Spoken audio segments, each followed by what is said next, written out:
Hi students, कैसे हैं आप सब लोग। उम्मीद करता हूं कि आप सब लोग बहुत बढ़िया होंगे। तो भाई लास्ट क्लास में हम लोगों ने इस चैप्टर को स्टार्ट किया और इससे रिलेटेड जो बेसिक टर्म्स थे उनके बारे में हम लोगों ने जाना। फिर हम लोगों ने बात करी थी इस चैप्टर से रिलेटेड बेसिक फॉर्मूलों के बारे में। वो सारे के सारे हम लोगों ने रिकॉल करे थे। तो इस उम्मीद के साथ में कि वो सारे फॉर्मूले आप लोगों ने अच्छे से लर्न कर लिए। आज इस चैप्टर को हम लोग करते हैं कंटिन्यू। ठीक है, तो भाई आ जाते हैं आज के फर्स्ट क्वेश्चन पर। तो इसमें दिया है हम लोगों को a hemispherical depression is cut out from one face of the cuboidal wooden block such that the diameter L of the hemisphere is equal to the edge of the cube that determine the surface area of the remaining solid। तो question हम लोगों से कह रहा है कि भाई cubical block है और इस क्यूबिकल ब्लॉक की जो साइड है वो कितना दे रखी है, L यूनिट हम लोगों को दे रखी है। अब इस क्यूबिकल ब्लॉक के एक फेस से एक हेमिस्फेरिकल कैविटी रिमूव कर दी जाती है। देखो, हेमिस्फेरिकल कैविटी रिमूव कर दी जाती है या फिर हेमिस्फेरिकल डिप्रेशन को कट आउट कर दिया जाता है, एक ही बात है। ठीक है, तो मोटा मोटा क्या समझा भाई, इस क्यूबिकल ब्लॉक में से इस हेमिस्फेयर को रिमूव आउट कर दिया जाता है। ठीक है, तब जो हम लोगों के सामने सॉलिड बचेगा इसका टोटल सरफेस एरिया हम लोगों को फाइंड करना है। ठीक है, तो आई थिंक क्वेश्चन तो क्लियर हो गया होगा। क्लियर हो गया तो भाई करना शुरू करते हैं। भाई हम लोगों को यहाँ पर दे रखा है क्वेश्चन में कि जो डायमीटर हेमिस्फेयर का है वो किसके बराबर है, इस क्यूबिकल जो ब्लॉक की साइड है उसके बराबर है। तो इसका मतलब इस हेमिस्फेयर का जो डायमीटर होगा वो कितना होगा, ये होगा भाई L यूनिट्स। ठीक है, और अगर ये लेंथ L यूनिट्स है तो इसका मतलब इसकी रेडियस क्या होगी भाई, डायमीटर की आधी होगी। इसी बात से शुरू करते हैं।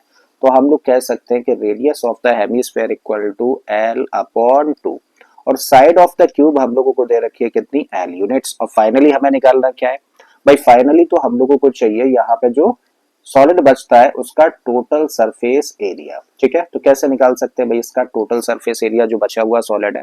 हम लोग क्या करें, इस क्यूब का टोटल सरफेस एरिया निकालें। किसका, इस क्यूब का टोटल सरफेस एरिया निकालें। तो भाई हम लोग निकालें TSA किसका, क्यूब का।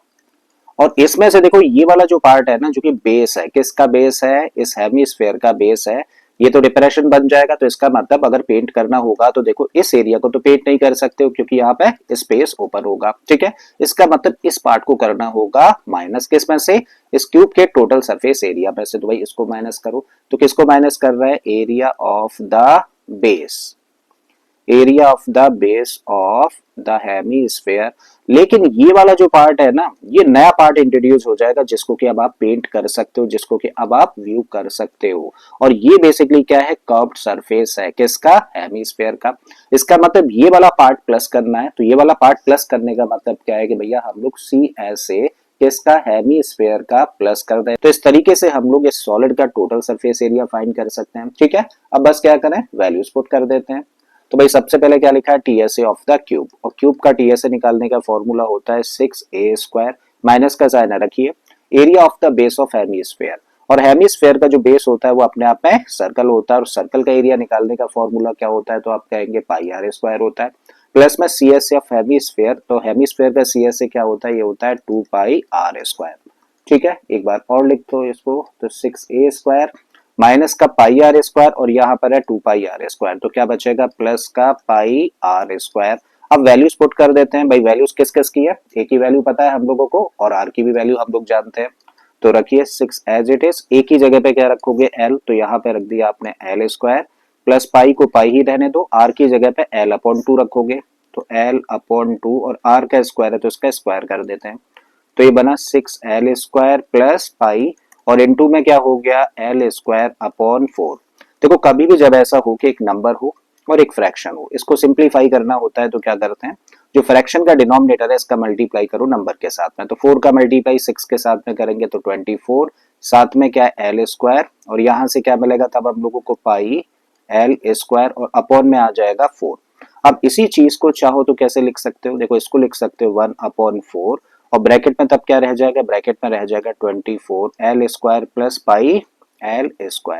अब हम लोग क्या देख रहे हैं, हम लोग नोटिस कर रहे हैं कि भाई यहाँ भी L² और यहाँ भी L² है तो L² को कॉमन लिया जा सकता है। तो भाई ले लेते हैं, 1/4 तो बाहर है ही, L² और कॉमन ले लिया तो यहाँ से क्या बचा 24 और यहाँ से क्या बचेगा तब पाई। और इस तरीके से क्या हो गया, आंसर हो गया। यानी कि जो रिमेनिंग सॉलिड होगा इसका टोटल सरफेस एरिया हम लोगों ने फाइंड कर दिया। तो कितना आया, 1/4 L² इंटू में 24 plus pi is the total surface area of the remaining solid. I think question समझ आ गया। समझ आ गया तो अब चलते हैं भाई अगले क्वेश्चन पर।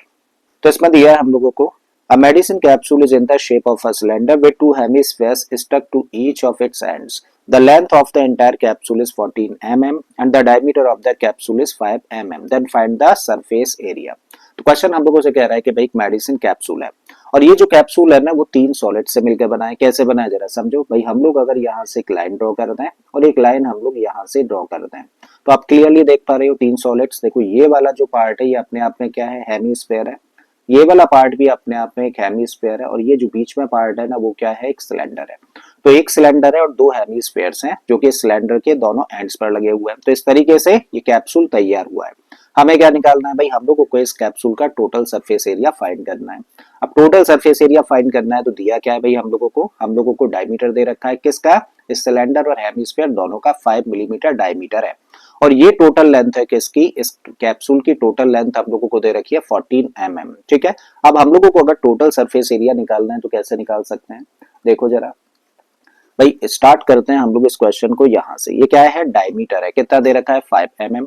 अगर डायमीटर 5 mm है तो रेडियस कितनी होगी, 5 की आधी, यानी कि रेडियस हो जाएगी 2.5 mm। आई थिंक कोई डाउट नहीं, चीजें यहाँ तक समझ आ रही हैं। अब रेडियस है तो भैया ये अपने आप में क्या होगी, रेडियस होगी।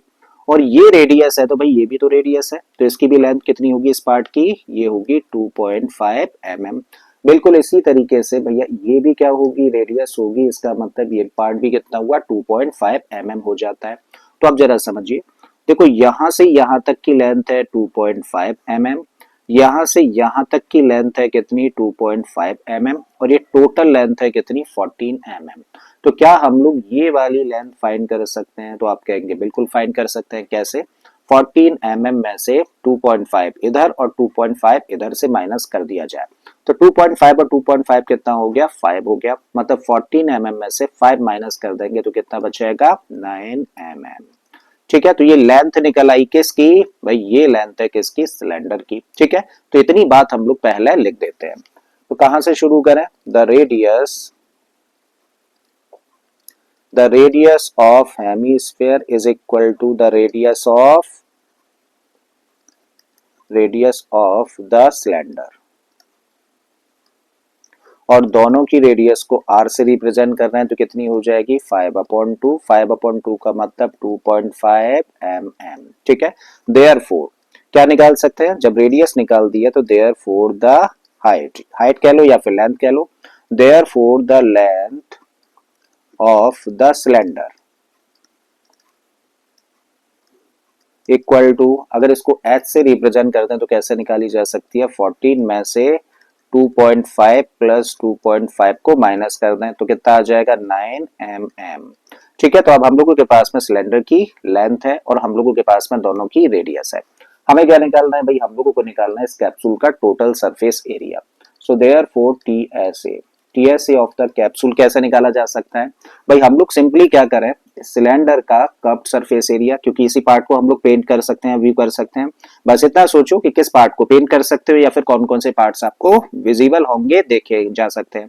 ठीक है। तो आप किस किस पार्ट को पेंट कर सकते हो भाई, सिलेंडर के कर्व्ड सरफेस को आप पेंट कर सकते हो। तो इसका मतलब आपको क्या निकालने की जरूरत है, सीएसए ऑफ द सिलेंडर, और इसमें प्लस कर दें, ये वाला पार्ट विजिबल होगा और ये क्या है, कर्व्ड सरफेस है किसका, हेमीस्फेयर का। और ऐसे कितने हेमीस्फेयर्स हैं भाई, 2 हेमीस्फेयर्स हैं। तो क्या करो, एक का कर्व्ड सरफेस निकालो और 2 से मल्टीप्लाई कर दो। ठीक है। तो क्या निकालने की जरूरत है, सीएसए ऑफ हेमीस्फेयर, और इसको मल्टीप्लाई कर दिया जाए 2 से, तो इस तरीके से टोटल सरफेस एरिया आ जाएगा। ठीक है। अब क्या करना है, सिंपली वैल्यूज पुट कर देनी है, फॉर्मूले लगा देने हैं। तो भाई सिलेंडर का सीएसए निकालने का फॉर्मूला क्या होता है, ये होता है 2πr/h, रख दिया हम लोगों ने। 2 इंटू भाई सीएसए ऑफ द हेमीस्फेयर तो आप कहेंगे 2πr² होता है। फर्दर इसको सिंप्लीफाई करें तो भाई 2πr हम लोग यहाँ भी देख रहे हैं और 2πr यहाँ भी हम लोगों को देखने को मिल रहा है। क्या करिए, 2πr ले लो कॉमन, तो 2πr हम लोगों ने कॉमन लिया। जब इस टर्म में से 2πr कॉमन लिया तो यहाँ से बचा h, और यहाँ से क्या बचेगा, 2 बचेगा और एक r बच जाएगा, तो 2r। अब वैल्यूज पुट कर दीजिए भाई।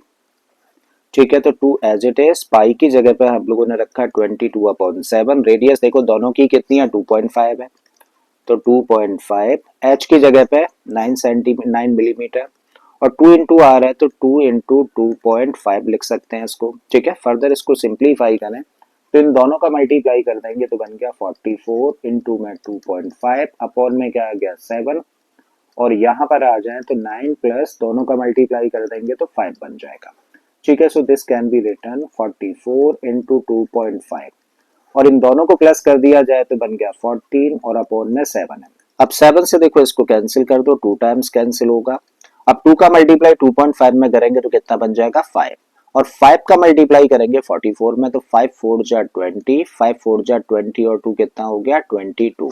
इसका मतलब 220 millimetre square will be the total surface area of this solid, solid कह लो या फिर कैप्सूल कह लो। ठीक है, तो टोटल सरफेस एरिया कितना आ गया 220 मिलीमीटर स्क्वायर। तो ये आंसर हो गया भाई इस क्वेश्चन का। ठीक है, आई थिंक समझ आ गया।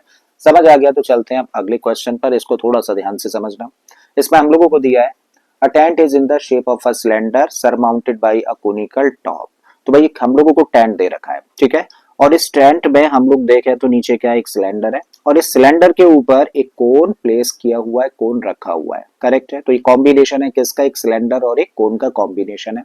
If the height and the diameter of the cylindrical part are 2.1 meter and 4 meter respectively, तो cylindrical जो पार्ट है ना, इसकी हम लोगों को हाइट दे रखी है और डायमीटर दे रखा है। तो हाइट कितनी दे रखी है 2.1 मीटर, तो इसकी हाइट है 2.1 मीटर, जबकि इसका डायमीटर दिया है 4 metre. And the slant height of the top is 2.8 metre. तो स्लैंट हाइट किसकी होगी, कौन की होगी, इसकी लेंथ हम लोगों को दे रखी है 2.8 metre. Then find the area of the canvas use for making the tent. तो भाई सब इस तरीके का टेंट बनाने के लिए कितने कैनवस की जरूरत होगी, उसका क्या एरिया होगा, ये हम लोगों को फाइंड करना है। Also find the cost of canvas of the tent at the rate of ₹500 पर मीटर स्क्वायर। तो एक तो हम लोगों को ये निकालना है कि कितने कैनवस की जरूरत होगी, साथ में हम लोगों को ये भी बताना है कि टोटल कॉस्ट कितनी होगी अगर कैनवस का रेट ये है। तो दो चीजें फाइंड करनी है हम लोगों को। एक तो हम लोगों को फाइंड करना है कि कितने कैनवस की रिक्वायरमेंट होगी और उस कैनवस की टोटल कॉस्ट कितनी आएगी, ये दूसरी चीज है। ठीक है, अब शुरुआत करते हैं भाई। अब शुरुआत कहां से करते हैं भाई, हम लोग अगर टोटल एरिया निकालना चाहते हैं कैनवस का जो कि इसको बनाने के लिए रिक्वायर्ड है, तो बेसिकली भाई हम लोगों को कैनवस कहां कहां लगानी पड़ेगी, देखो कैनवस लगानी पड़ेगी इस पार्ट पर, और ये पार्ट अपने आप में क्या होगा, ये पार्ट होगा कर्व्ड सरफेस किसका, सिलेंडर का। इसका मतलब इस पार्ट को कवर करने के लिए, यानी कि जो सिलेंड्रिकल पार्ट है ये बनाने के लिए कितने कैनवस की जरूरत है, तो आप सिंपली क्या निकालो, इसका निकाल दो CSA of the cylinder. Correct है। फिर भाई कैनवस कहां लगेगी, इस पार्ट पे भी लगेगी। ठीक है, और ये बेसिकली क्या होगा, ये भी CSA होगा, लेकिन किसका, कोन का। तो भाई हम लोगों को अगर ये फाइंड करना है कि टोटल कितनी कैनवस की रिक्वायरमेंट होने वाली है, तो हम लोग क्या करें, CSA ऑफ द सिलेंडर में प्लस कर दें किसको, CSA of the cone. Correct है, और सिंपली हम लोगों को आंसर मिल जाना है। राइट, अब इतनी चीज समझ आ गई है तो पहले समझो भाई CSA निकालने का फॉर्मूला क्या होता है। तो सिलेंडर का CSA निकालने का फॉर्मूला होता है 2πRh। क्या हमारे पास में रेडियस और हाइट है, बिल्कुल निकाल सकते हैं हम लोग, रेडियस यहां से निकाल देंगे और हाइट हम लोगों को दे रखी है। अच्छा, CSA ऑफ द कोन क्या होता है, तो आप कहेंगे इसका फॉर्मूला होता है πRL। क्या हम लोगों के पास में रेडियस और स्लैंट हाइट है, तो आप कहेंगे बिल्कुल, स्लैंट हाइट भी दे रखी है, रेडियस भी हम लोगों को दे ही रखी है। तो हम लोग सिंपली निकाल सकते हैं, किसी भी एक्स्ट्रा वैल्यू को निकालने की पहले जरूरत नहीं है। ठीक है, तो चलिए लिखते हैं। तो दो सॉलिड्स है यहाँ पे, दोनों सॉलिड्स को मेंशन कर देते हैं। पहले लिखते हैं हम लोग the radius of the cylinder. Radius of the cylinder is equal to the radius of the cone. दोनों की रेडियस सेम है, रेडियस ऑफ द कोन, और दोनों की रेडियस को हम लोग R से रिप्रेजेंट करें तो डायमीटर की आधी होगी, यानी कि 4/2, और 4/2 का मतलब 2 मीटर। तो रेडियस कितनी है दोनों ही सॉलिड्स की, 2 मीटर निकल कर आ जाती है। Height of the cylinder, height of the cylinder इसको H से रिप्रेजेंट कर रहा है, और ये हम लोगों को दे रखी है कितनी, 2.1 metre. Therefore the canvas required, therefore the canvas required equal to, कैसे निकाल सकते हैं भाई, हम लोग CSA निकालें किसका, सिलेंडर का, और फिर हम लोग निकालें CSA किसका, कोन का, और दोनों को प्लस कर दें। ठीक है, तो सिंपली क्या करना है, अब फॉर्मूला लगा देना है। भाई सिलेंडर का CSA निकालने का फॉर्मूला होता है 2πRh, और कोन का CSA निकालने का फॉर्मूला होता है πRL। अब जरा चेक करो क्या कोई चीज कॉमन है, तो आप कहेंगे πR यहाँ भी और πR यहाँ भी है। तो सबसे पहला काम क्या करो, पाई आर को ले लो कॉमन। अब पाई आर कॉमन चला गया तो यहाँ से क्या मिलता है, यहाँ से मिलता है 2h और यहाँ से मिलेगा हम लोगों को l। और अब ये वो स्टेज है जहां पे कि वैल्यूज पुट कर देनी है। तो पाई की जगह पे रख दिया भाई 22/7, रेडियस की जगह पे रखोगे 2h है तो 2 इंटू एच कितना है 2.1 मीटर है, 2.1 प्लस एल हम लोगों को दिया है कितना 2.8, तो यहाँ पे रख दिया हम लोगों ने 2.8। सिंप्लीफाई करते हैं, दोनों का मल्टीप्लाई कर देंगे तो ये बन गया 44/7। जब इन दोनों का मल्टीप्लाई करें तो बन गया 4.2 और यहाँ से मिला 2.8 एज इट इज, दोनों को प्लस कर देते हैं तो 44/7 एज इट इज हम लोगों ने लिख दिया। जब इन दोनों को प्लस करेंगे तो कितना बन जाएगा, ये बन जाएगा 7 और 7 से 7 कैंसिल हो जाएगा तो इसका मतलब क्या आंसर आया 44 मीटर स्क्वायर। इसका मतलब इस तरीके के टेंट को बनाने के लिए कितने कैनवस की जरूरत होगी, 44 मीटर स्क्वायर कैनवस की रिक्वायरमेंट होगी।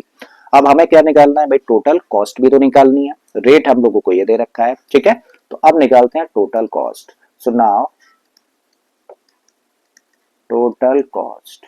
अच्छा, टोटल कॉस्ट निकालने का फॉर्मूला क्या होता है, इसका फॉर्मूला होता है रेट इनटू, अगर एरिया का केस है तो area of the canvas.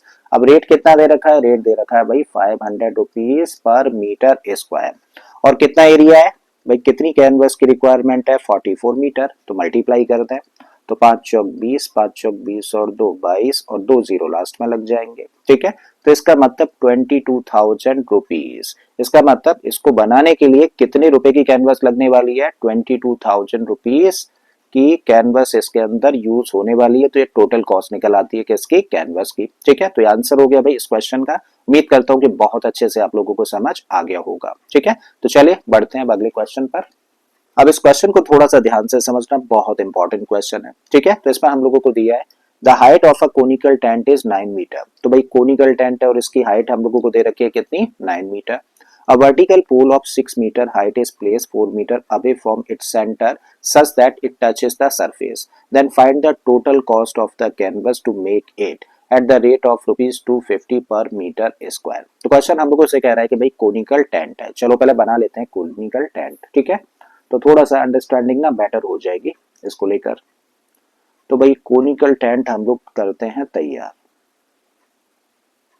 I think इतना बड़ा काफी रहेगा। तो देखो ये हम लोगों ने कोनिकल टेंट कर लिया रेडी। तो इस तरीके का कोनिकल टेंट है। अब इसकी हाइट हम लोगों को दे रखी है कितनी, 9 मीटर। तो भाई ये है कोनिकल टेंट की हाइट और ये दे रखी है हम लोगों को 9 मीटर।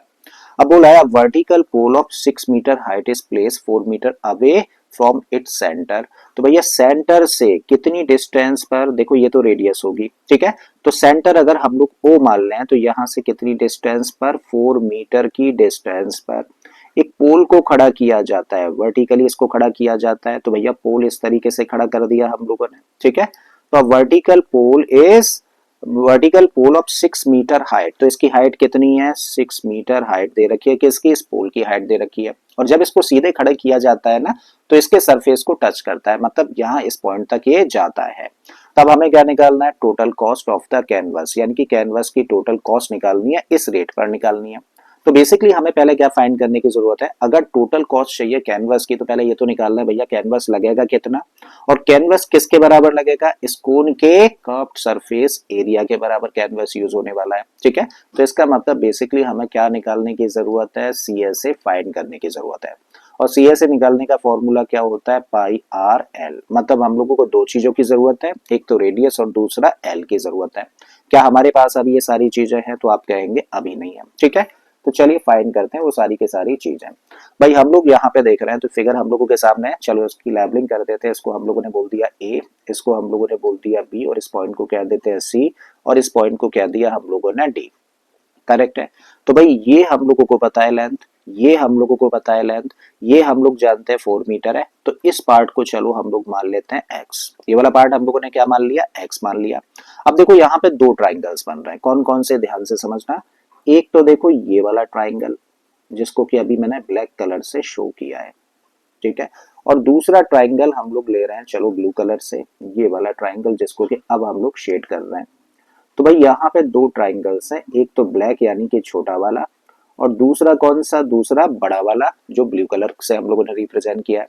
जब हम लोग इन दो ट्राइंगल्स को कंपेयर करें तो देखो हम लोगों के सामने दो पॉइंट्स निकल कर आ रहे हैं कंपैरिजन में। पहला पॉइंट क्या है कि इस छोटे ट्राइंगल और इस बड़े ट्राइंगल दोनों ही ट्राइंगल्स में देखो ये वाला एंगल कैसा है, कॉमन है, ठीक है, इसको चलो 1 कहते हैं। तो एंगल 1 इस छोटे ट्राइंगल का भी पार्ट है ना, और इस बड़े ट्राइंगल का भी एंगल है, कॉमन होने की वजह से। दूसरा पॉइंट, कोई भी पोल ना वर्टिकली खड़ा होता है तो इसका मतलब ये 90 डिग्री होगा, और ये हाइट दे रखी है तो नो डाउट हॉरिजॉन्टल के साथ ये परपेंडिकुलर होगा तो ये भी 90 होगा। तो अगर आप कहें कि छोटे ट्राइंगल का एंगल 2 इस बड़े ट्राइंगल के एंगल 3 के साथ कंपेयर किया जाए तो दोनों 90 डिग्री के होंगे। तो इस तरीके से छोटा ट्राइंगल और ये बड़ा ट्राइंगल दोनों कैसे हो जाते हैं भाई, दोनों हो जाते हैं सिमिलर, करेक्ट है। तो सिमिलरिटी लगा के हम लोग रेडियस फाइंड कर सकते हैं, और रेडियस फाइंड हो जाए तो भाई हम लोग स्लैंट हाइट भी निकाल सकते हैं, और उसके बाद भाई कर्व्ड सरफेस एरिया फाइंड कर लेंगे, ठीक है। तो आई थिंक समझ आ गया है क्या करने जा रहे हैं भाई। दो ट्राइंगल्स को हम लोग कंपेयर करने जा रहे हैं, कौन कौन से। पहला ट्राइंगल है BDC, so in triangle BDC, और दूसरे ट्राइंगल का नाम क्या है BOA, एंड ट्राइंगल BOA। जब इन दो ट्राइंगल्स को हम लोग कंपेयर करें तो पहला पॉइंट क्या मिला कि भाई छोटे ट्राइंगल का एंगल 1 बड़े ट्राइंगल के एंगल 1 के बराबर है, और इसका रीजन है कि दोनों ही ट्राइंगल्स में ये एंगल कॉमन है। छोटे ट्राइंगल का एंगल 2, अब छोटे ट्राइंगल का एंगल 2 बड़े ट्राइंगल के एंगल 3 के बराबर है। क्यों है ईच, इसका रीजन क्या है, ईच 90 डिग्री, और इस तरीके से दोनों ट्राइंगल्स कैसे हो गए, सिमिलर हो जाते हैं। So therefore triangle BDC similar हो जाता है किस ट्राइंगल के साथ में, BOA के साथ में। क्राइटेरियन कौन सा, AA से, ठीक है। अब जब दोनों ट्राइंगल सिमिलर हैं तो वो वाले पार्ट्स लेकर चलो जिनकी या तो वैल्यू जानते हो या फिर जिनकी आपको जरूरत है, ठीक है। तो क्या हम लोग BD पार्ट उठा सकते हैं, देखो BD कौन सा पार्ट है, ये वाला, बिल्कुल इसकी रिक्वायरमेंट है। तो इधर से उठाओ BD, और इधर से अगर आपने BD लिया है तो अपन में क्या लेना होगा, BO लेना होगा, एंड दिस इक्वल टू, क्या हम लोग CD ले सकते हैं, देखो CD ये वाला पार्ट है, बिल्कुल ये तो जानते हैं। तो हम लोगों ने इधर से उठाया CD, तो CD अगर ये साइड लिया तो इसकी करस्पॉन्डिंग साइड क्या होगी, OA by the definition of similarity.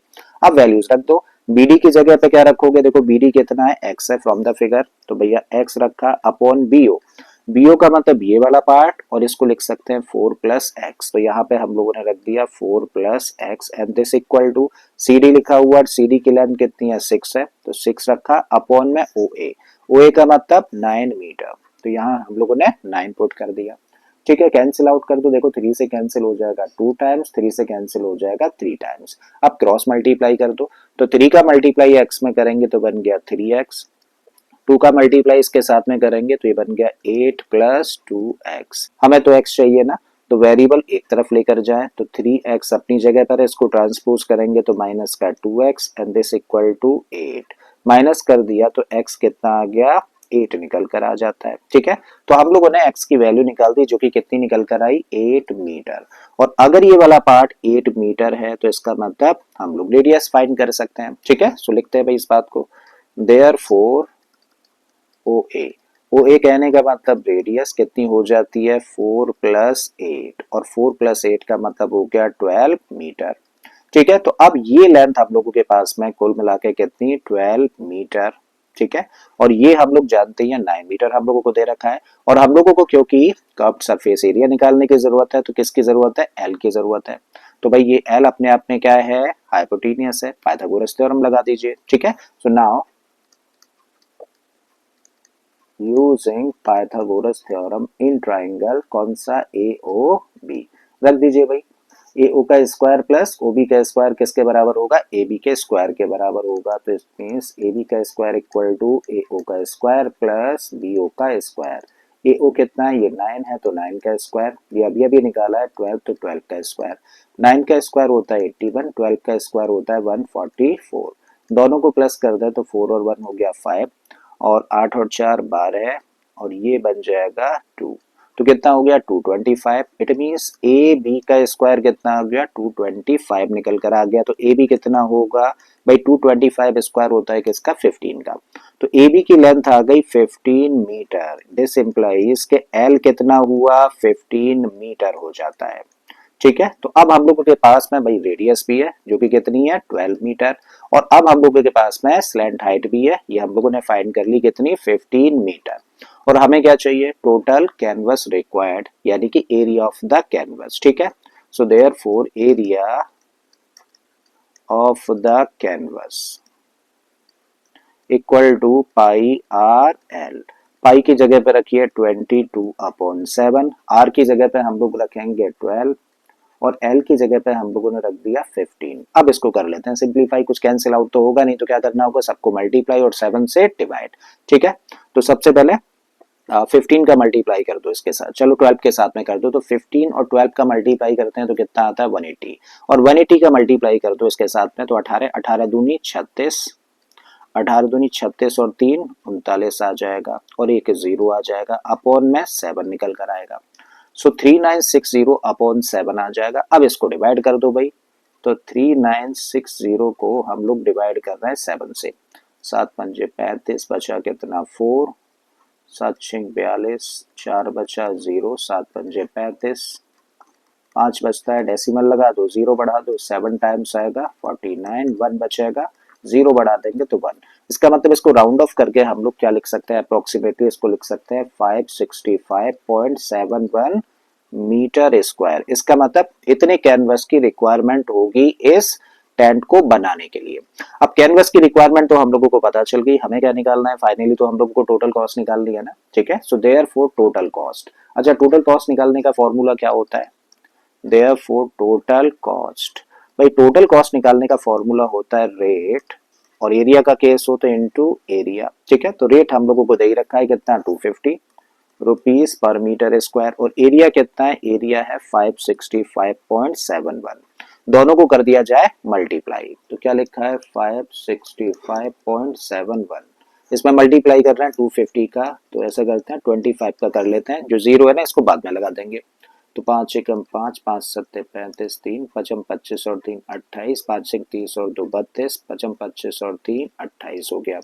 2 का मल्टीप्लाई करें तो 2 1 जा 2, 2 7 जा 14। ठीक है।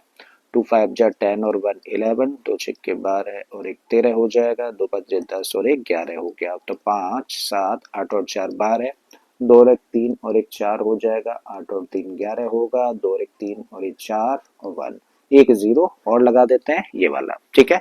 अब डेसिमल की 2 डिजिट है तो भाई सब यहाँ पे डेसिमल आ जाएगा, तो तब इसको क्या लिख सकते हैं, तब इसको लिख सकते हैं 141,427.50। इसका मतलब that is the total cost of canvas required, that is the total cost of canvas required to make this conical tent. ठीक है। तो ये आंसर हुआ भाई इस क्वेश्चन का। तो उम्मीद करता हूं कि ये वाला क्वेश्चन आप लोगों को अच्छे से समझ आ गया होगा। अगर आ गया है तो चलते हैं भाई अगले क्वेश्चन पर। अब इस क्वेश्चन में हम लोगों को दिया है from a solid cylinder whose height is 2.4 centimeter and diameter 1.4 centimeter, a conical cavity of the same height and the same diameter is hollowed out, then find the total surface area of the remaining solid to the nearest centimeter square। तो question हम लोगों से कह रहा है कि भाई एक सिलेंडर है और इस सिलेंडर की हाइट हम लोगों को दे रखी है कितनी, देखो सिलेंडर की हाइट हम लोगों को दे रखी है 2.4 सेंटीमीटर, जबकि इसका डायमीटर हम लोगों को दिया है कितना 1.4 सेंटीमीटर। तो सिलेंडर का डायमीटर है 1.4 सेंटीमीटर। अब बोल रहा है क्वेश्चन कि भाई इसके अंदर से एक कोनिकल कैविटी रिमूव कर दी जाती है और इस कोनिकल कैविटी की ना हाइट बिल्कुल सिलेंडर की हाइट के बराबर है और इसका डायमीटर भी सिलेंडर के डायमीटर के बराबर है। तो बताइए इस तरीके से जब आप इस कोनिकल कैविटी को बाहर निकाल देंगे तो जो बचा हुआ सॉलिड होगा उसका टोटल सरफेस एरिया कितना होगा। तो फाइनली क्या निकलना है, हम लोगों को इस कोन को रिमूव करने के बाद में जो सॉलिड देखने को मिलेगा उसका टोटल सरफेस एरिया फाइंड करना है। ठीक है। तो चलिए स्टार्ट करते हैं, और स्टार्ट कहां से कर रहा है, डायमीटर यानी कि रेडियस से हम लोग स्टार्ट कर रहे हैं। तो लिखते हैं the radius of the cylinder is equal to the radius of the cone, और दोनों की रेडियस को ना r से रिप्रेजेंट कर दें तो कितनी हो जाएगी, डायमीटर की आधी यानी कि 1.4/2, और 1.4/2 का मतलब क्या हुआ 0.7 सेंटीमीटर। तो भाई दोनों की रेडियस अब हम लोगों के पास में कितनी 0.7 सेंटीमीटर करेक्ट है। हाइट ऑफ द कोन हम लोगों को दे रखी है height of the cone equal to the height of the cylinder। और दोनों की हाइट को अगर हम लोग h से रिप्रेजेंट कर दें तो ये कितनी है 2.4 सेंटीमीटर। आई थिंक यहाँ तक चीजें क्लियर हो गई हैं। ठीक है, अब हमें निकालना क्या है भाई, हम लोगों को जो रिमेनिंग सॉलिड होगा उसका टोटल सरफेस एरिया निकालना है, right. So therefore TSA of the remaining solid कैसे निकाल सकते हैं भाई, अगर हम लोगों को रिमेनिंग सॉलिड का TSA निकालना है तो क्या करूं भाई, हम लोग इस पार्ट का एरिया निकालें। सिलेंडर का ये वाला जो पार्ट है ना, ये तो विजिबल होगा, इसको पेंट आप कर सकते हो, और ये वाला पार्ट अपने आप में क्या है, कर्व्ड सरफेस है। इसका मतलब हमें क्या निकालने की जरूरत है, CSA निकालने की जरूरत है, किसका, सिलेंडर का। ठीक है, उसके बाद में देखो ये नीचे वाला पार्ट, हाइट भले ही दोनों की सेम है बट इस पॉइंट तक ये रीच आउट कर पाएगा कौन, लेकिन ये जो नीचे वाला सरफेस है ना, ये तो पूरी तरीके से एज इट इज हम लोगों को देखने को मिलेगा। इसका मतलब टोटल सरफेस एरिया के केस में ये वाला पार्ट भी पेंट किया जा सकता है। इसका मतलब area of the base of the cylinder, इस चीज को हम लोग क्या करें, प्लस कर दें इसके साथ में। ठीक है, ये वाला जो पार्ट है ना, ये तो ओपन होगा, लेकिन ये जो पार्ट है ना, ये नया इंट्रोड्यूस हो गया, और ये बेसिकली क्या है, कर्व्ड सरफेस है, किसका, कोन का। इसका मतलब ये तो नया एरिया इंट्रोड्यूस हो गया जिसको कि पेंट कर सकते हैं, जिसको कि व्यू कर सकते हैं। तो हमें ये निकालने की जरूरत है। ठीक है, तो CSA चाहिए किसका, सिलेंडर का, बेस चाहिए किसका, सिलेंडर कह लो या फिर कोन कह लो, ये प्लस कर दें, और साथ में कौन सा, CSA ऑफ द कोन। ठीक है, अब CSA सिलेंडर का निकालने का फॉर्मूला होता है 2πRh। क्या हमारे पास रेडियस और हाइट है, तो आप कहेंगे बिल्कुल है। ठीक है, क्या हम लोगों के पास में बेस का एरिया निकालना है, तो क्या πr² हम लोगों के पास में रेडियस की जरूरत है, बिल्कुल है। πRL होता है किसका, कोन का कर्व्ड सरफेस एरिया, πRL। तो ये एरिया अगर हम लोगों को प्लस करना है तो किसकी जरूरत पड़ेगी, रेडियस और L की। तो रेडियस तो भाई हमारे पास में क्या नहीं है, L की वैल्यू नहीं है, यानी कि स्लैंट हाइट अभी तक हमारे पास में नहीं है। जब स्लैंट हाइट नहीं है तो सबसे पहला काम क्या करोगे भाई, स्लैंट हाइट फाइंड करोगे, करेक्ट है। तो चलिए सबसे पहले स्लैंट हाइट फाइंड कर लेते हैं। पहला चलो फॉर्मूला लिख देते हैं। तो TSA of the remaining solid, तो इस तरीके से जो सॉलिड हम लोगों के सामने होगा उसका TSA कैसे निकाला जा सकता है भाई, हम लोग CSA निकालें किसका, सिलेंडर का, और प्लस कर दें एरिया ऑफ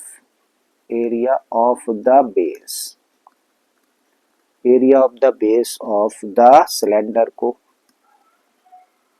और साथ में प्लस कर देंगे किसको, CSA ऑफ कोन। तो बेसिकली ये फॉर्मूला बनेगा, ठीक है, जिससे हम लोग क्या कर सकते हैं, इस रिमेनिंग सॉलिड का टोटल सरफेस एरिया फाइंड कर सकते हैं। बट इन सब के लिए हम लोगों को जरूरत है किसकी, स्लैंट हाइट की। तो सबसे पहले हम लोग को स्लैंट हाइट फाइंड कर लेते हैं। ठीक है, सो नाउ अच्छा, स्लैंट हाइट निकालने का फॉर्मूला क्या होता है, तो आप कहेंगे ये होता है h² plus R²। Values put कर दीजिए भाई, h पता है हम लोगों को कितना है 2.4, तो 2.4 का स्क्वायर, R पता है हम लोगों को कितना है 0.7, तो यहाँ पे रखा है 0.7 और इसका स्क्वायर। जब हम लोग 2.4 का स्क्वायर करें तो ये कितना होता है 576, और डेसिमल की एक डिजिट है तो दो डिजिट से पहला डेसिमल, यानी कि 5.76। भाई 7 का स्क्वायर करते हैं तो 49, तो ये बन जाएगा 0.49। डेसिमल की एक डिजिट है तो स्क्वायर करने पे दो डिजिट आ जानी है। सो दिस बिकम्स, दोनों को प्लस कर दें तो बन जाएगा 6.25, और 625 किसका स्क्वायर होता है, 25 का स्क्वायर होता है, मतलब इसका स्क्वायर रूट कितना होगा 2.5 सेंटीमीटर, क्योंकि चीजें सेंटीमीटर में। तो अब हम लोगों ने स्लैंट हाइट फाइंड कर ली, जो कि कितनी आई 2.5 सेंटीमीटर निकल कर आ जाती है। तो अब तो सारी वैल्यूज हमारे पास में है, सारी वैल्यूज हैं तो भाई पुट कर देते हैं। रखिए भाई, CSA ऑफ द सिलेंडर होता है 2πRh, area of the base of the cylinder क्या होगा, πR², और कोन का CSA क्या होगा, πRL होगा, करेक्ट है। अब वैल्यूज पुट कर दीजिए, कुछ कॉमन है तो सबसे पहले ऐसा करो कॉमन ले लो। तो भाई हम लोग यहाँ पे देख रहे हैं कि πR यहाँ भी है, πR यहाँ भी है, और πR यहाँ भी है, तो ऐसा करो πR को ले लो कॉमन। तो πR ले लिया हम लोगों ने कॉमन, जब πR कॉमन लिया तो यहाँ से बचा 2h, πR कॉमन ले लेंगे तो यहाँ से एक R बचेगा, πR कॉमन ले लेंगे तो यहाँ से L बचने वाला है। अब पाई की जगह पे रखो पाई की वैल्यू, यानी कि 22/7। रेडियस कितनी है, देखो दोनों की रेडियस है 0.7, पुट कर दी हम लोगों ने। 2h है तो 2 इंटू हाइट कितनी है 2.4 है, 2.4 प्लस रेडियस कितनी है 0.7 है, प्लस स्लैंट हाइट अभी अभी हम लोगों ने निकाली है 2.5, राइट। सबसे पहला काम क्या करो, इसको कैंसिल आउट कर दो भाई, 7 से इसको कैंसिल करोगे तो 0.1 टाइम कैंसिल हो जाएगा। अब 22 और 0.1 का मल्टीप्लाई कर दोगे तो बन जाएगा कितना 2.2, ठीक है। तो चलो इधर लिखते हैं इसको, ये बन गया 2.2। अब इन दोनों का मल्टीप्लाई करना तो बन जाएगा 4.8 प्लस में दोनों को प्लस कर दिया जाए तो 7 और 5 12 है, यानी कि 3.2। सो दिस बिकम्स 2.2, 4 और 3 7 और 1 8, कितना बन गया 8 बन गया। और मल्टीप्लाई कर देंगे तो 8 दूनी 16, 8 दूनी 16 और 1 17, डेसिमल की एक डिजिट है तो 17.6 सेंटीमीटर स्क्वायर। इसका मतलब जो रिमेनिंग सॉलिड होगा उसका टोटल सरफेस एरिया कितना आ जाएगा 17.6 सेंटीमीटर स्क्वायर होगा। और इसको अगर राउंड ऑफ कर दिया जाए तो जरा देखो, डेसिमल के बाद क्या आ रहा है 6, यानी कि 5 है, 5 से बड़ा नंबर है तो क्या करते हैं 1 इससे पहले वाली डिजिट में प्लस कर देते हैं, तो इसको लिख सकते हैं 18 सेंटीमीटर स्क्वायर एप्रॉक्स, यानी कि राउंड ऑफ करके हम लोगों ने लिख दिया, ठीक है। तो ये आंसर हो जाता है भाई इस क्वेश्चन का। तो उम्मीद करता हूं कि क्वेश्चन भी आप लोगों को बढ़िया से समझ आ गया होगा। अगर ये भी समझ आ गया तो चलिए ले लेते हैं एक और क्वेश्चन। आगे वाला जो क्वेश्चन है इसमें हम लोगों को बोला है a wooden article was made by scooping out a hemisphere from each end of the solid cylinder as shown in the figure. If the height of the cylinder is 10 cm and the base of its radius is 3.5 cm, then find the total surface area of the article. तो question हम लोगों से कह रहा है कि भाई एक आर्टिकल है और वो आर्टिकल ना एक सिलेंड्रिकल शेप में है, और इस सिलेंडर की जो डायमेंशंस हैं उसमें हम लोगों को सिलेंडर की हाइट दे रखी है जो कि कितनी है 10 सेंटीमीटर, और इस सिलेंडर की बेस की रेडियस हम लोगों को दे रखी है कितनी 3.5 सेंटीमीटर। तो भाई बेस की रेडियस हम लोगों को दे रखी है 3.5 सेंटीमीटर और सिलेंडर की हाइट दे रखी है 10 सेंटीमीटर। अब इस सिलेंड्रिकल पार्ट में से दोनों जो एंड्स हैं भाई दो हेमिस्फेरिकल कैविटीज इसके अंदर से निकाल दी जाती हैं। तो एक हेमिस्फेयर देखो ऊपर से निकाला और एक हेमिस्फेयर नीचे से रिमूव कर दिया गया है। तो जब हेमिस्फेरिकल कैविटीज रिमूव कर दी जाएंगी तो जो बचा हुआ सॉलिड होगा ना उसका हमें टोटल सरफेस एरिया फाइंड करना है। तो क्या फाइंड करना है भाई, टोटल सरफेस एरिया फाइंड करना है, इस तरीके से जो सॉलिड बचा रह जाएगा उसका। करेक्ट है। तो चलिए स्टार्ट करते हैं। कहां से स्टार्ट कर रहे हैं, रेडियस से। देखो जो रेडियस सिलेंडर की है वही रेडियस किसकी है, हेमिस्फेयर की है, इस बात को लिख देते हैं। So the radius of the cylinder equal to the radius of the hemisphere। दोनों की रेडियस को r से रिप्रेजेंट करना है और ये दे रखी है हम लोगों को 3.5 centimetre. Height of the cylinder हम लोगों को दे रखी है कितनी 10 सेंटीमीटर। अब हमें क्या निकालना है भाई, हम लोगों को टोटल सरफेस एरिया फाइंड करना है किसका, रिमेनिंग सॉलिड का। So therefore the TSA of the remaining article कह लो सॉलिड कह लो एक ही बात है, ठीक है। तो अब अगर हम लोगों को TSA फाइंड करना है इस रिमेनिंग सॉलिड का तो भाई ये सोचो कि कौन कौन से पार्ट्स व्यू कर पाएंगे या फिर किस किस पार्ट को आप पेंट कर सकते हो। सबसे आसान क्वेश्चन यही होता है। तो जब देखो हेमिस्फेरिकल कैविटी ऊपर से गई नीचे से गई तो आप इस पार्ट को तो पेंट कर ही सकते हो ना, और ये बेसिकली क्या है CSA है किसका, सिलेंडर का, ठीक है। क्या इस पार्ट को पेंट कर पाओगे, नहीं, ये तो भाई कैविटी में चला गया, यहाँ पे तो ओपन स्पेस होगा। लेकिन जब ये रिमूव हो गया तो एक नया पार्ट इंट्रोड्यूस हो गया, देखो ये वाला, और ये अपने आप में क्या है, कर्व्ड सरफेस है किसका, हेमिस्फेयर का। और ऐसे कितने कर्व्ड सरफेस हैं, ऐसे कितने हेमिस्फेयर हैं भाई, दो हैं, तो एक का एरिया निकालो, कर्व्ड सरफेस एरिया निकालो और 2 का मल्टीप्लाई कर दो। तो ये पार्ट और होंगे ना जिनको कि व्यू कर सकते हो या फिर पेंट कर सकते हो, ठीक है। तो भाई TSA निकालने का फिर क्या फॉर्मूला तैयार हुआ, CSA ऑफ द सिलेंडर में प्लस कर दें किसको 2 इंटू CSA ऑफ 1 हेमिस्फेयर को, और इस तरीके से जो आर्टिकल होगा, बचा हुआ आर्टिकल होगा, उसका हम लोग क्या निकाल सकते हैं, टोटल सरफेस एरिया। अब वैल्यूज पुट कर दो तो CSA ऑफ द सिलेंडर होता है 2 पाई RH, 2 इंटू में CSA ऑफ द सिलेंडर होता है 2 पाई R स्क्वायर इंटू है, ठीक है। अब दो टर्म्स है, दोनों टर्म्स में कोई चीज कॉमन दिख रही है तो आप कहेंगे 2 पाई R यहाँ भी है और 2 पाई R यहाँ भी है, तो भाई 2 पाई R कॉमन ले लिया। तो यहाँ से मिलता है हम लोगों को H और यहाँ से क्या मिलता है 2 और साथ में एक R, तो इसका मतलब 2R। अब वैल्यूज पुट कर दीजिए जो जो वैल्यूज आप जानते हैं। तो 2 एज इट इज रखा, पाई की जगह पे रख दिया 22/7। रेडियस कितनी है, रेडियस है 3.5। 3.5 एच की वैल्यू हम लोगों के पास में है 10 +2 आ रही है, इसका मतलब 2 इंटू 3.5। सिंप्लीफाई कर लेते हैं भाई, 7 से इसको कैंसिल कर दें तो 0.5, और 0.5 का मतलब होता है आधा, और आधा इस 2 को क्या कर देगा, 1 कर देगा, खत्म हो गया। तो इसका मतलब यहाँ से मिला 22, यहाँ से बचता है 10। जब दोनों को मल्टीप्लाई करते हैं तो ये बन गया कितना, 7। तो इस तरीके से हम लोगों को मिलता है 22 इंटू में ये कितना हो गया, 17। अब सिंपली मल्टीप्लाई कर दीजिए, 17 दूनी 34, 17 दूनी 34 और 3 37। 374 चीजें सेंटीमीटर में थी, तो सेंटीमीटर स्क्वायर एरिया आ गया। तो इसका मतलब इस आर्टिकल का जो टोटल सरफेस एरिया होगा वो कितना होगा, 374 centimetre square total surface area होगा इस आर्टिकल का। तो आंसर हुआ भाई इस क्वेश्चन का। ठीक है, तो चलिए बढ़ते हैं अब अगले क्वेश्चन पर। तो इसमें हम लोगों को दिया है, Mike made a bird bath for his garden in the shape of a cylinder with a hemispherical depression at one end. See the figure. The height of the cylinder is 1.45 meter and the radius is 30 centimeter. Then find the total surface area of the bird bath. तो question हम लोगों से कह रहा है कि mic ने एक बर्ड बाथ बनाया है जो कि किस शेप में है, सिलेंड्रिकल शेप में है, और इस सिलेंडर की जो रेडियस है वो 30 सेंटीमीटर और इसकी हाइट दे रखी है 1.45 मीटर। अब इस सिलेंड्रिकल पार्ट में जो ये वाला एंड है इसको डिप्रेस कर दिया जाता है। डिप्रेस करने का मतलब इसको दबा दिया जाता है, और जब इसको दबाया जाता है ना इस फेस को, तो यहाँ पर एक हेमिस्फेरिकल डिप्रेशन क्रिएट हो जाता है जिसमें कि पानी वानी भरा जा सके बर्ड्स के लिए। तो भाई यहाँ पे एक हेमिस्फेरिकल डिप्रेशन क्रिएट हो जाता है, तब हमें क्या निकालना है भाई, हम लोगों को टोटल सरफेस एरिया निकालना है किसका, इस बर्ड बाथ का।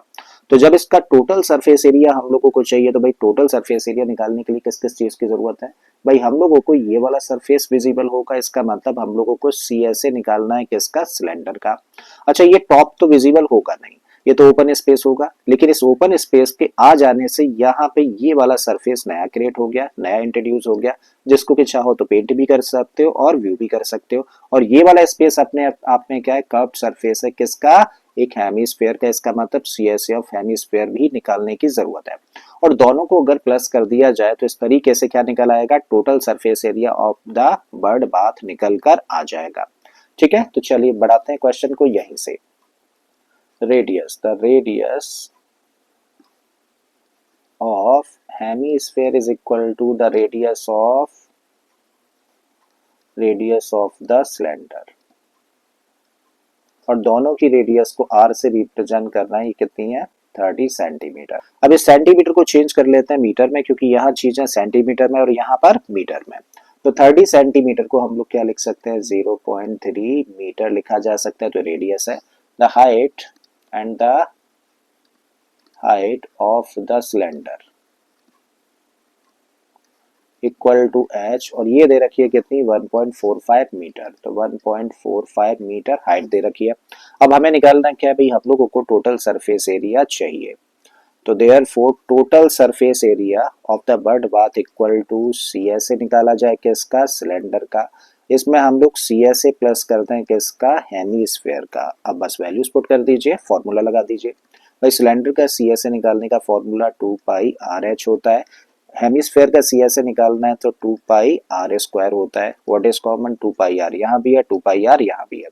तो आपने 2πr कॉमन ले लिया, तो यहाँ से तो बचा h और यहाँ से एक r बच जाता है। ठीक है, अब वैल्यूज तो हमारे पास में है, h और r की पुट कर देते हैं भाई। 2 एज इट इज रखा, पाई की जगह पे 22/7 रख दिया।